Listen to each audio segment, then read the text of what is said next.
Upcoming ప్రోమోలో ఆనంది ఆ పాప ద్వారా నిజం తెలుసుకున్న తర్వాత ఊర్వశి ఇలాంటి అబద్ధాలు ఎందుకు చెప్తుంది, అది కూడా ఒక చిన్న పిల్లని అడ్డం పెట్టుకొని ఇలాంటి అబద్ధం ఎందుకు ఆడిందో వెళ్ళి ఊర్వశిని గట్టిగా అడుగుదామని ఆనంది అక్కడి నుంచి కోపంగా ఆఫీస్కి బయలుదేరుతుంది. ఆఫీస్కి వెళ్ళిన తర్వాత ఊర్వశి అక్కడ పొలిటీషియన్స్ దగ్గర నిలబడి మాట్లాడుతూ ఉంటుంది. అప్పుడు ఆనంది వాళ్ళు వెళ్ళిపోయిన తర్వాత ఊర్వశి దగ్గరికి వెళ్ళి, ఏంటి ఊర్వశి, ఎవరు క్రిమినల్స్ తోటి మాట్లాడుతున్నట్టున్నావు అని ఆనంది ఊర్వశిని అడుగుతూ ఉంటుంది. అప్పుడు ఊర్వశి మాత్రం, ఏంటి ఆనంది నువ్వు, అయినా మీ లాయర్లకి పోలీసులకి ఎవరితో ఏం మాట్లాడినా కానీ వాళ్ళు మీకు క్రిమినల్ లాగానే కనిపిస్తారా ఏంటి, వాళ్ళేదో పొలిటీషియన్స్ ఇక్కడ దగ్గరలో ఏదైనా పార్టీ ఆఫీస్ పెట్టుకోవాలని దానికి సంబంధించిన వివరాలు అడిగి వెళ్తున్నారు, అంత మాత్రాన వాళ్ళను చూసి క్రిమినల్స్ అని అనుకుంటే ఎలా అని ఊర్వశి అంటూ ఉంటుంది.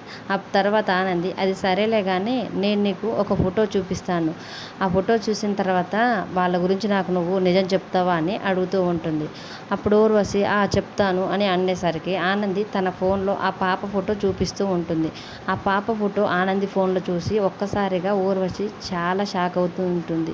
ఏంటి ఈ పాప ఫోటో ఆనంది దగ్గరికి ఎలా వచ్చింది అని ఊర్వశి తన మనసులో అనుకుంటూ ఉంటుంది. తర్వాత ఆనంది, చెప్పు ఈ పాప గురించి, ఇంతకుముందు నువ్వు మన ఆఫీస్కి తీసుకొచ్చి ఈ పాపకి ఏదో హెల్త్ ఇష్యూ ఉందని, తనకి అమ్మ నాన్న లేదని, తను ఒక అనాథని చెప్పావు కదా, ఇప్పుడు ఆ పాప కండిషన్ ఎలా ఉంది, తనకి హెల్త్ బాగానే ఉందా అని ఆనంది ఊర్వశిని అడుగుతూ ఉంటే ఊర్వశి ఏం మాట్లాడకుండా టెన్షన్ పడుతూ ఉంటుంది.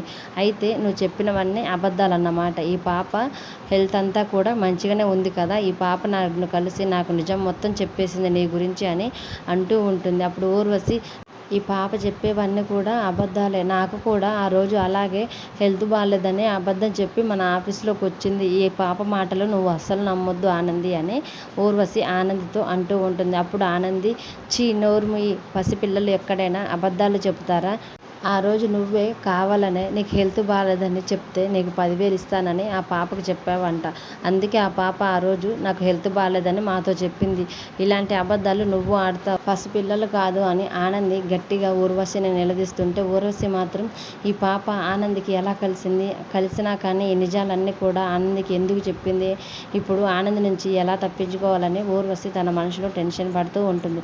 మరి రానున్న ఎపిసోడ్స్లో ఆనంది తను ఏ తప్పు చేయలేదని సునంద గారి ఇంటి కోడలుగా నిరూపించుకొని ఆదిత్య గారి భార్యగా సునంద గారి ఇంట్లోకి కోడలుగా ఎలా అడుగుపెట్టనుందనేది రానున్న ఎపిసోడ్స్లో చూద్దాం. డైలీ సీరియల్ అప్డేట్స్ కోసం ప్లీజ్ మన ఛానల్ని లైక్ చేసి సబ్స్క్రైబ్ చేసుకోండి. Thanks for watching.